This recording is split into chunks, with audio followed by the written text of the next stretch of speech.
নমস্কার। আবৃত্তি চর্চার সকল দর্শকবৃন্দদের আমার আন্তরিক শুভেচ্ছা জানিয়ে আজ আমি আপনাদের সামনে ঈশপের গল্প নিয়ে এসেছি।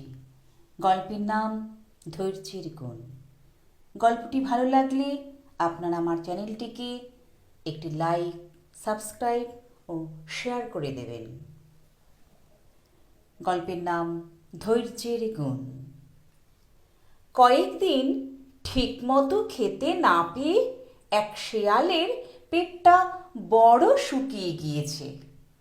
খাবারের খোঁজে যেতে যেতে হঠাৎ তার চোখে পড়ল একটা ওক গাছের খোড়লে বেশ কিছু রুটি আর মাংস।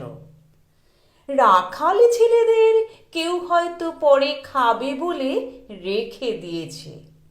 শেয়ালটা ওই খাবার দেখেই গাছের ওই খোড়লের ভেতরে ঢুকে খাবারগুলি গপ গপ করে খেয়ে নিলে। ফলে পেটটা হয়ে উঠল তার দারুণ মোটা। এবার সে যে আর খোড়ল থেকে বেরুতে পারে না। কিছুতেই বেরুতে না পেরে সে কেউ কেউ করে কাঁদতে লাগলো। আর এক শেয়াল তখন ওই গাছের সামনে দিয়ে যেতে যেতে তার কান্না শুনে বললে, কি হলো ভাই তোমার? তুমি কেউ কেউ করছো কেন? প্রথম শেয়ালটা তখন তার মুশকিলের কথা তাকে খুলে বলায় সে বললে, ও এই বুঝি, তাই একটু সবুর করো।